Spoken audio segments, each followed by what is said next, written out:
সকলোকে আদৰণি জনাইছোঁ। আজি সংবাদ মেললৈ আমি ভাৰতৰ কমিউনিষ্ট পাৰ্টীয়ে এখন সংবাদ মেল প্ৰধানতঃ ৫-৬টামান পইণ্টৰ ভিত্তিত আমি ৰাখিছোঁ। যোৱা কোন তাৰিখত আছিল আমাৰ মিটিং আছিল ১২ তাৰিখ ১০ তাৰিখ যোৱা ১০ তাৰিখে আমাৰ ৰাজ্যিক কাৰ্যনিৰ্বাহক সভা হৈছিল।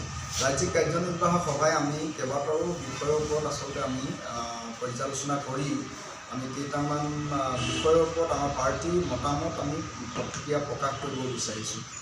তাৰ সৰ্বপ্ৰথমে মই কৈ ল'ব বিচাৰিছোঁ, মই আমাৰ পাৰ্টী ২০২৪ চনৰ ২৬ ডিচেম্বৰৰ পৰা আমাৰ শতবৰ্ষ অনুষ্ঠান চলি আছে। গতিকে এই শতবৰ্ষ অনুষ্ঠানৰ সামৰণি অনুষ্ঠানটো আমি অহা ২০ তাৰিখে আমাৰ এই শিৱসাগৰ নগৰতে আমি দিনজোৰা কাৰ্যসূচী আমি ৰূপায়ণ কৰিবলৈ উদযাপন কৰিবলৈ আমি আগবাঢ়িছোঁ। গতিকে আপোনালোকৰ প্ৰচাৰ মাধ্যমৰ জৰিয়তে আমি আমাৰ সমূহ শুভাকাংক্ষী দৰদী আৰু আমাৰ পাৰ্টী কৰ্মকৰ্তাসকলক উক্ত অনুষ্ঠানলৈ আমি আহিবৰ কাৰণে আমি নিমন্ত্ৰণ জনাইছোঁ। এই অনুষ্ঠানলৈ আমি প্ৰধানতঃ পাৰ্টীৰ ৰাষ্ট্ৰীয় সম্পাদক কমৰেড ডক্টৰ VK পণ্ডুক আমি নিমন্ত্ৰণ কৰিছোঁ আৰু আমাৰ প্ৰধানতঃ বিৰোধী ঐক্য মঞ্চৰ যিবিলাক প্ৰধান দল আছে এই দলবিলাকৰ আমি নেতৃবৃন্দক আমি নিমন্ত্ৰণ কৰিছোঁ। প্ৰধানতঃ APCC প্ৰেচিডেণ্ট গৌৰৱ গগৈ ডাঙৰীয়া, আমাৰ ৰাজ্য দলৰ সভাপতি অখিল গগৈ ডাঙৰীয়া, আমাৰ অসম জাতীয় পৰিষদৰ সভাপতি লুইতজ্যোতি গগৈ ডাঙৰীয়া, CPIMৰ ৰাজ্যিক সম্পাদক সুপ্ৰকাশ তালুকদাৰ ডাঙৰীয়া, আমাৰ CPIML দলৰ ৰাজ্যিক সম্পাদক বিবেক দাস ডাঙৰীয়া, আমাৰ অল ইণ্ডিয়া ফৰৱাৰ্ড ব্লকৰ ৰাজ্যিক অধ্যক্ষ মিহিৰ নন্দী ডাঙৰীয়া, আমি অসম জাতীয় দল অসমৰ সভাপতি মাননীয় সাংসদ অজিত কুমাৰ ডাঙৰীয়া, ইয়াৰ উপৰিও অল পাৰ্টি হিল লিডাৰ কনফাৰেন্সৰ সভাপতি ইন্তি কাঠা ডাঙৰীয়াক আমি নিমন্ত্ৰণ কৰিছোঁ আৰু বিশিষ্ট অধিবক্তা আমি শান্তনু বৰঠাকুৰকো আমি বিশিষ্ট অতিথি হিচাপে নিমন্ত্ৰণ কৰিছোঁ। আমাৰ নাজিয়া বিধায়ক বিৰোধী দলৰ দলপতি দেৱব্ৰত শইকীয়াক আমি নিমন্ত্ৰণ কৰিছোঁ। গতিকে এই অনুষ্ঠানটোৰ জৰিয়তে আচলতে আমি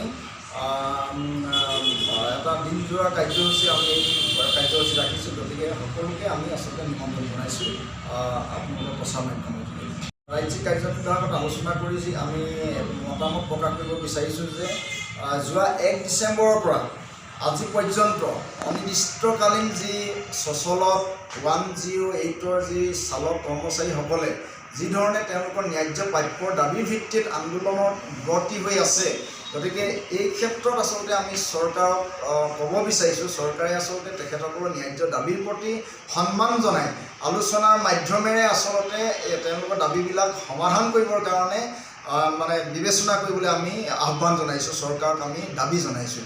ইতিমধ্যে হিমন্ত বিশ্ব শৰ্মা ডাঙৰীয়াই তেখেতসকলক মানে যিটো আচৰণেৰে আচলতে প্ৰত্যুত্তৰ দিছে, ইয়াক আমি ধিক্কাৰ জনাইছোঁ।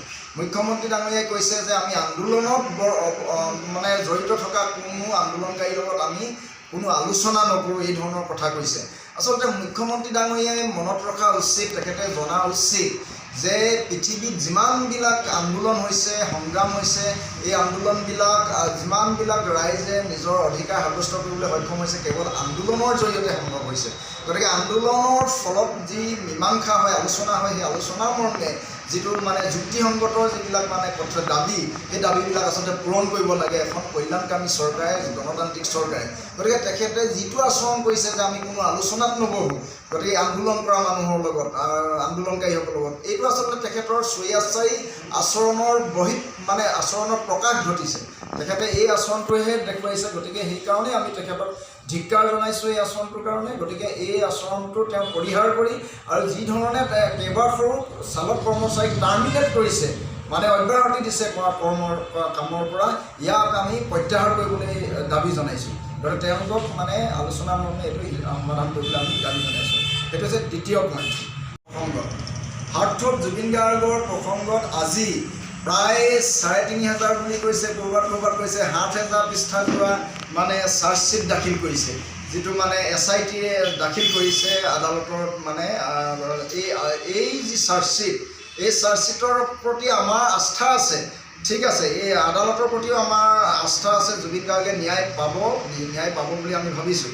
কিন্তু কথা হ'ল আমাৰ এনেকুৱা এটাও সন্দেহ হৈছে যে জুবিন গাৰ্গক যি দুটা কাৰণত মানে হত্যা কৰা হ'ল সেই দুটা কাৰণৰ দ্বিতীয় কাৰণটোত যিবিলাক অভিযুক্ত হৈ আছে সেই অভিযুক্তসকলক আচলতে চিনাক্তকৰণ কৰি তেওঁলোকৰ হয়তো শাস্তি হ'ব পাৰে এই চাৰ্জশ্বিটৰ জৰিয়তে তেনেধৰণৰ আমাৰ অনুভৱ হয় সন্দেহ হয় গতিকে প্ৰথম যিটো কাৰণ মতাদৰ্শগত সংঘাতৰ ফলত যে তেখেতক হত্যা কৰা হ'ল এই কাৰণটোৰ আচলতে প্ৰকৃতৰ মানে হত্যাকাৰী কোন তাক চিনাক্ত কৰিব যে পাৰিব তাত আমাৰ সন্দেহ আছে তাৰ পিছতো আমি আশাবাদী যে প্ৰকৃতৰ মানে হত্যাকাৰীক চিনাক্ত কৰি দৃষ্টান্তমূলক কঠোৰ শাস্তি দিবলৈ সক্ষম হ'ব বুলি ৰাইজৰ দাবীৰ ভিত্তিত চৰকাৰ আৰু মানে প্ৰশাসনে এইটো ব্যৱস্থা ল'ব বুলি আমি আশা কৰিছোঁ সেইটো আমি তেনেধৰণে বিবেচনা কৰিছোঁ